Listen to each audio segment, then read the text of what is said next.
બરોડા ડેરીનો વહીવટ તો ઉપરવાળાની મહેરબાનીથી જે થતો આવ્યો છે ને થવાનો છે. વહીવટ અમે તો ખાલી સંચાલક મંડળ છે. એટલા માટે આ પ્રશ્ન પૂછ્યો છે કે ઘણા લોકોએ આંગળી પણ ચીંધી છે વહીવટ સામે. કોઈ પણ આદમી ઓગળી ચીરે ને તો 4 ઓગળીઓ એની છાતી ઉપર હોતી હોય છે. અમે કોઈની ઓગળી ચીરતા નહીં ને ઓગળી ચીધે એની ચિંતા કરતા. મામા, જે રીતે સહકારી વિભાગ તરફથી એક પરિપત્ર પણ આવ્યો છે, ખુલાસાઓ માંગ્યા છે કેટલાક કામોને લઈને, લાગી રહ્યું છે કે આની અંદર એમને પણ ગેરવહીવટની શંકાઓ?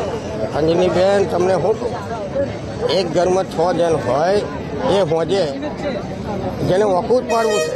તમે ખીચડી છે તો કે ખારી થઈ ગઈ, હળદર ઓછી પડી ગઈ, શાકમાં મરચું વધારે છે, મીઠું વધારે છે. આમ જે કામ કરે છે એને થોડી ઘણી મુશ્કેલીઓ આવવાની હોય છે, પણ એ મુશ્કેલીઓ જે બીજે બધે તમે જુઓ જમીનની મુશ્કેલી બરોડા ડેરીમાં કોઈ છે નહીં, આવે નહીં. 70 વર્ષની જ્યારે મારી ઉંમર થઈ છે, આ 5 વર્ષ માટે મેં ડિરેક્ટર ચૂંટાયેલો છું. હું હારી ગયેલો હો કે જીતી ગયેલો હોય, બિનહરીફ ચૂંટાયો છું. હોવ કે ના હો, દૂધ ઉત્પાદકોના હિત માટે કાયમ કામ કરતા આવ્યો છું અને કામ કરે છે. કેતન ઇનામદારના સમર્થકથી જે ઉભા રહ્યા છે સુરપાલ છે, એમનું એવું કેવું એ છે અમારી પેનલ છે. હું ડેરીમાં આવીને હું કેતન ઇનામદારની જેમ ટેબલ પછાડીશ.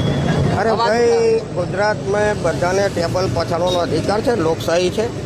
ડિરેક્ટર હોય કે ના હોય તે ટેબલ પછાડતા હોય છે, તો ટેબલ પછાડવાનું જેને જે રીતે પછાડવું એવું પછાડે.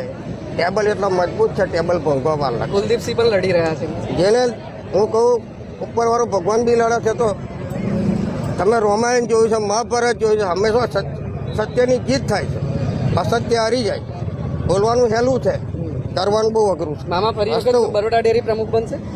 ડેરીમાં ડિરેક્ટર બિનહરીફ ચૂંટાય એટલે હું જ પ્રમુખ છે એવું કહેતો નહીં, પણ જે પણ ચૂંટાશે દૂધ ઉત્પાદકોનું અને દૂધ ઉપભોક્તાઓનું કાયમ હિત કરતા આવ્યા છે ને બધા કરશે.